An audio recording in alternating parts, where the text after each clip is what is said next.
After 2 disastrous seasons, Fred Lewis was written off, broke, humiliated, and erased from Discovery's plans. His crew had scattered, fans called him finished, and the mining world moved on. But while everyone thought he'd quit, Fred was quietly setting up the biggest gamble of his life, buying a sealed federal mine site in the Yukon, a place locals claimed was cursed. Radiation warnings, unstable tunnels, and a dark military past surrounded it. But Fred saw opportunity where others saw danger. Beneath that forgotten ground lay something extraordinary, gold fused with rare strategic metals worth millions. What began as a desperate comeback would soon explode into a $90 million revelation that rewrote gold rush history. If you're ready for real gold rush history in the making, hit that like button, subscribe, and turn on notifications, because Fred Lewis just turned total failure into fortune. In the dead of winter, Fred made a move no one saw coming. He acquired the lease to an abandoned federal mine in the Yukon. On paper, it was worthless, condemned decades ago for unstable ground and radiation risk. But Fred had done his homework. This wasn't just any mine. It was a sealed government site with no clear closure report, no public records of what had been extracted, and no explanation for why it had been locked away. Locals warned him off, calling it cursed, dangerous, and toxic. Fred ignored them all. He bet everything he had left, $1.2 million in back loans, to reopen what he believed was more than a ghost site. It wasn't desperation, it was conviction. Rumor had it the mine had been operated by a military contractor during the Cold War, chasing exotic minerals used for weapons research. When Fred's researcher dug into the archives, something didn't add up. The closure report mentioned beryllium contamination, but the ore samples contained traces of gold mixed with the same element, a combination never seen in commercial mining. These weren't tailings from a failed dig. They were signatures of gold beryllium alloy, a high-density metal that could survive extreme heat. Even stranger, seismic data from a recent geological survey showed something massive still buried beneath the old shafts. Thick veins of untouched ore running like arteries beneath the frozen ground. The deeper Fred looked, the clearer it became. The mine wasn't abandoned. It was hidden, sealed deliberately, not by accident or collapse. Someone wanted it forgotten, and Fred, against all odds, had just broken the silence. But finding a lost mine is one thing, running it alone is suicide. Every miner Fred called for help turned him down. Too risky, too remote, too crazy. His reputation as the man who never hit gold followed him like a curse. Then, one by one, he started calling the people who'd never failed him, the soldiers from Operation Gold Snake, a covert engineering unit he'd served with overseas. These weren't TV miners. They were demolition experts, combat engineers, mechanics who knew how to survive when everything went wrong. Men who'd lost their purpose and were just waiting for a mission worth dying for. Fred rebuilt his team from the ashes, veterans, misfits, and one surprise recruit, a former Beats camp mechanic who'd seen enough Yukon gold to know potential when he smelled it. Their first job wasn't to mine, it was to survive. They had to cut through 40 years of collapse, rusted steel, and frozen rock to reach the heart of the site. When they finally fired up the torches and broke through the sealed shaft, the sound echoed like thunder under the snow. Nobody knew what they would find. Cameras rolled as the first light cut into the tunnel, a gaping void sealed with concrete and packed with earth. Inside, old military signs still hung from the beams, radiation warnings, caution tape that crumbled at a touch. It wasn't just an abandoned mine. It was a time capsule. Every member of the crew felt the weight of history pressing down as they prepared to explore further, knowing this could be more than any of them had ever imagined. The teaser clip of Fred and his team breaking through had already gone viral, making him the talk of the mining world. But the real test was just beginning inside the walls of that sealed chamber. With careful hands and held breath, they started drilling into the first core. It came up glittering. Even through layers of silt and quartz, bright veins flashed under the floodlight. At first, the crew thought it was pyrite, fool's gold. But when Fred scraped the rock clean, everyone went silent. Visible gold, thick, solid, running straight through the core. That shouldn't happen in Yukon bedrock. Fred ordered immediate assays, sending samples to every lab that would take them. When the results hit his inbox, they read like science fiction. 189 ounces per ton in one section alone. These were numbers most miners never see in a lifetime. The kind of readings you'd expect from a legendary motherlode, not a condemned Cold War shaft. The footage captures Fred's first pan, rough pay dirt from the new core, sloshed in a tin bowl under his headlamp. When the water clears, he stares down at a strange mix, coarse flake gold tangled with metallic shards that look half silver, half platinum. The lab confirms it's electrum, a natural gold-silver alloy once used to mint coins in ancient Greece and Egypt. This isn't placer gold, washed by time and erosion. It's raw, born under unimaginable pressure. Fred realizes the mine's geology isn't typical. This is a hydrothermal pocket, forged in the Earth's heat, a rare condition where gold crystallizes in veins so pure they defy conventional models. The deeper they go, the stranger it gets. The rock changes color. Bands of crimson and black shot through with quartz. Every cut brings new specks of metal, like the mountain itself is bleeding treasure. The crew works in silence, every movement cautious. No one speaks about the numbers, but everyone knows what it means. If the readings hold across the pocket, the site could be worth tens of millions. For the first time in years, Fred feels something more powerful than luck: vindication. Then, without warning, the alarms sound. The ground starts trembling like a living thing. Seismic sensors spike, warning of a subsurface shift. A rumble roars through the tunnel, dust falls like rain, and the lights flicker. Before anyone can react, the western access shaft gives way. Rock crashes down, burying equipment and twisting a loader into scrap. Fred counts heads. One truck's missing, trapped behind the collapse. They spend hours trying to dig through, but the roof keeps sloughing off. Every shovel of debris risks another cave-in. After 36 hours, they manage to reach the vehicle, miraculously empty. The driver had jumped seconds before impact. But the cost is staggering: over $200,000 in machinery lost, and 2 weeks of production frozen while engineers assess stability. Money starts bleeding faster than they can control. Insurance refuses to cover unauthorized mining in condemned structures. Discovery threatens to pull the plug, claiming the risk outweighs the reward.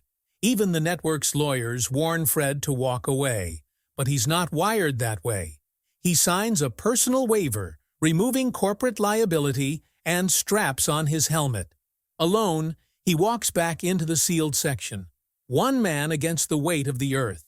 Inside, he follows a faint draft, something that shouldn't exist in a collapsed tunnel. It leads him to a narrow fissure at the end of the debris pile. He squeezes through, flashlight beam cutting through dust. Then the air changes. Colder, drier, still.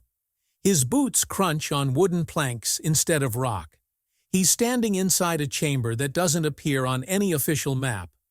The walls are hand-hewn, braced with timbers long decayed, but still holding. Carved into one beam, he sees initials: J.M. 1914. Whoever worked here wasn't part of the Cold War project. This predates it by half a century. He starts filming, panning the camera across the walls. Pick marks line the rock, old candle mounts still wedged in the cracks. Beneath a pile of rusted tools, something glints. He digs it out, a tin box, edges fused with age. Inside are assay tags, handwritten, each stamped Grade A. Every tag corresponds to ore samples recorded before the First World War. That means this section was producing at the highest grade possible, and then someone sealed it off deliberately. Fred calls the crew in to start a careful excavation. Behind one rotted wall brace, the drill hits soft earth instead of stone. When they break through, pay dirt pours out, dense, heavy, untouched since it was buried. The color stuns them, thick, rich, and laced with gold flakes so large they catch the light like mirrors. It isn't a vein, it's a pocket, an entire chamber of unprocessed material, sealed for more than a century, perfectly preserved. Fred runs a pan test on the spot. The concentrate glows under his light.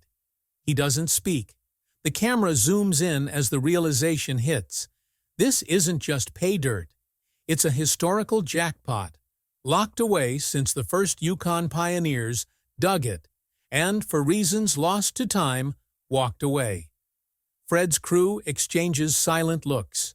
The discovery is real, the readings undeniable. What started as a comeback has just turned into the kind of find miners dream about, but never live to see. Deep inside that forgotten shaft, Fred Lewis knows he's only scratched the surface, but even before the full cleanup is finished, word begins to leak. Within days, the story spreads faster than Fred can contain it. Discovery footage and pan results circulate online, catching the attention of investors, corporations, and competitors. Anonymous numbers start lighting up his phone. Each call offers the claim outright. No inspection, no negotiation, cash up front, full transfer of ownership. One voice is smooth, corporate, speaking with practiced authority. When Fred refuses, another call arrives from a different country code, pushing a partnership backed by a private energy firm. They promise to assume environmental liability, process the ore safely, and pay a fixed royalty. Hidden in the fine print, however, is a non-disclosure clause that would permanently seal all data tied to the mine's composition. It isn't a buyout, it's an attempt to shut down the operation. The magnitude of the find has already painted a target on Fred's back. Fred turns them all down, but the offers keep coming, each higher than the last. Something about the urgency doesn't make sense. No one throws around that kind of money unless there's more at stake than gold. The crew starts connecting dots from the assay reports. Trace elements that aren't common to normal lode deposits. Palladium, iridium, and beryllium. Metals classified as strategic resources for aerospace and defense. The samples shouldn't exist in such high concentrations together, not in the Yukon. If they do, the site isn't just valuable, it's geopolitically significant. Then the government arrives. A team of geologists, unannounced, wearing Environment Canada jackets, but their equipment isn't environmental, it's spectral scanners and georadar rigs. They take readings, samples, photos, then hand Fred a notice declaring the site environmentally restricted pending investigation. He's ordered to cease all heavy extraction until the assessment concludes. The language is vague, but the intent is clear. Stop digging. Fred refuses, citing private lease rights. Within days, drones begin hovering above the property at night. At first, the crew thinks it's Discovery filming B-roll, but the shapes are different. Military-style quadcopters, no running lights, staying out of reach. The tension in camp rises. Fred orders a temporary relocation of pay dirt to an off-site wash plant 30 miles away.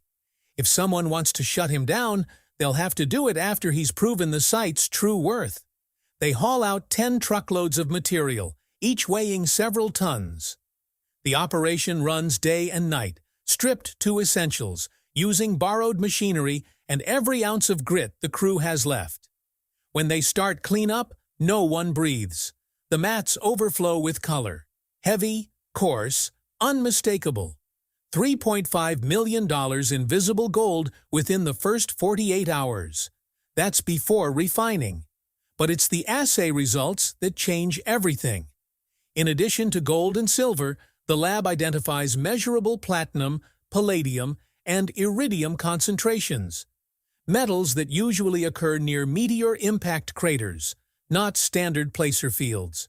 The patterns match cosmic origin mineralization zones. Fred stares at the data for hours. The abandoned mine wasn't just built over a gold deposit. It's sitting on a geological anomaly, possibly an ancient strike zone where something extraterrestrial collided with the Earth. Whatever was sealed here decades ago wasn't shut down for contamination. It was buried to keep its contents classified. The numbers don't lie. Using core density and volume calculations, Fred estimates the total in-situ value if fully mined. Just over $90 million at current market prices. That's conservative. If the platinum group metals hold across the formation, it could double. The crew can't believe what they're hearing. They aren't just miners anymore. They're sitting on a scientific discovery that could rewrite geological history. Then, late one night, the real pressure begins. The security system pings movement near the access road at 2 a.m. When the monitors flick on, the cameras show figures moving in total darkness, coordinated using infrared gear. The footage captures them breaching the fence with bolt cutters and heading straight for the core shed. Within minutes, power goes out across the camp. The backup generator kicks in too late. By the time the crew reaches the site, the intruders are gone. Hard drives containing drill data, GPS coordinates, and assay logs have vanished. 2 fuel lines are cut. Whoever did it knew exactly where to hit and what to take. Fred reports it to the RCMP, but within hours, he gets an unusual response. The case is classified. No reason given, no investigation allowed. The officer on the phone won't say more, only that higher authorities are handling it. That's when Fred realizes this isn't about gold anymore. It's about control. He locks down the site himself, installing motion sensors, remote cameras, and night vision drones to patrol the perimeter. The once lively camp transforms into a fortress, crew members taking shifts like soldiers on watch. Every creak of timber or shift of gravel feels amplified, every shadow a possible intruder. On the 5th night, one of the cameras picks up headlights approaching from the ridge. A truck rolls into frame, unmarked, dark gray, dented tailgate. The drone's thermal feed zooms in, catching a small emblem on the side panel. It's the same logo that appeared on the letterhead of the private energy firm that tried to buy Fred out. The message couldn't be clearer. They'd warned him. He didn't sell. Now they'd come to take it. After the raid, the crew spends the next hours securing the perimeter, repairing damaged fencing, and salvaging equipment. Tension slowly shifts to determination as Fred surveys the camp. The mine has survived, and the treasure still waits below. With the threat contained and systems reinforced, he rallies the team. The off-site cleanup proved the surface value, but the real prize lies deeper, beyond sealed chambers and forgotten shafts, in zones labeled "Do Not Enter" on old maps. Guided by prior surveys and intuition, the crew clears the blockage in the lowest drift. Headlamps pierce the darkness, revealing a faint metallic glint embedded in the wall. At first, it seems like a narrow streak of ore, but as they chip away, the ribbon widens, finally giving way to a vertical sheet that gleams under the dust. Solid, uninterrupted gold. The deeper they expose it, the more unbelievable it becomes. 16 feet wide, 22 feet tall, running straight through the rock like a vein of light frozen in stone. The crew stops working and just stares. It isn't fragments, flakes, or nuggets. It's a wall, a pure, vertical sheet of gold alloy fused to the bedrock. No one has ever seen anything like it in modern Yukon mining. Cameras capture every inch of the moment, Fred running his gloved hand across the surface, whispering that it feels warm to the touch. The readings confirm what the eye already knows. This is no pocket or anomaly. It's a geological miracle. They start extraction cautiously, shaving off manageable tons with small drills to avoid collapse. The first 3 tons alone produce 2,100 ounces, roughly $4 million in raw yield. Even Discovery's field producers, hardened by years of exaggerated claims, call it the richest modern find in gold rush history. Within hours, the footage is flagged internally as priority material for broadcast, but the field team has no idea how volatile the situation is becoming below ground. Every strike of the drill increases stress across the tunnel walls. Pressure cracks spider through the ceiling, groaning like the mountain itself is waking up. Fred notices readings on the seismic meter jump higher each hour. The mine isn't stable anymore. It's shifting, tightening, ready to fold in on itself. They push for one last section of the wall, hoping to pull enough tonnage to confirm the full structure before sealing it again. But then, during the final blast cycle, the mountain reacts. A thunderous crack echoes through the tunnels, louder than dynamite. The main support beam, 40 years old and weakened by previous collapses, snaps clean in half. The roof starts shedding rock in sheets, dust choking the air. The crew scrambles to evacuate, but Fred's voice cuts through the radio, ordering everyone to stay calm, gather the pay dirt, and move it to the upper ramp. It's chaos. The ground trembles, lights swing, alarms blare. Some men want to run. Others follow Fred, hauling sacks of concentrate through a rain of stone. In 15 brutal minutes, they recover what they can, nearly 60 bars worth of gold-equivalent material, packed in crates and tagged for documentation. The walls begin to buckle faster than they can reinforce. Fred gives the order to retreat. 2 of his crew stay behind long enough to detonate a safety seal, collapsing the unstable chamber to prevent anyone else from entering. When the dust settles, the lower tunnels are gone, buried under hundreds of tons of debris. The mine has swallowed its secret again. Losses are staggering. Over $800,000 in machinery and gear destroyed. But the gold is safe. For the first time in his career, Fred has tangible proof, assayed, weighed, filmed, and verified, of a multi-million-dollar strike. The tally comes to $90.2 million in material, cross-checked and certified on camera. Every sample traceable, every assay sealed in documentation. It's the kind of record that makes history, the kind that no network or government order can erase. The aftermath is instant and brutal. Within 72 hours, federal authorities arrive by helicopter, cordoning off the entire area under a hazard containment directive. Signs go up overnight. Restricted zone, environmental safety enforcement. No explanation, no appeal. Fred's operation is shut down without warning. Even Discovery, caught off guard, receives a cease and desist on broadcasting footage from the lower drifts. The official statement claims risk of contamination and potential instability in federal land boundaries. To everyone who's seen the footage, it's obvious nonsense. Still, the story gets out. The leaked clips hit the internet before the blackout takes effect. Fred standing before the glowing gold wall, the moment of collapse, the extraction, and the final weigh-in. The world names it instantly, the Yukon Vault.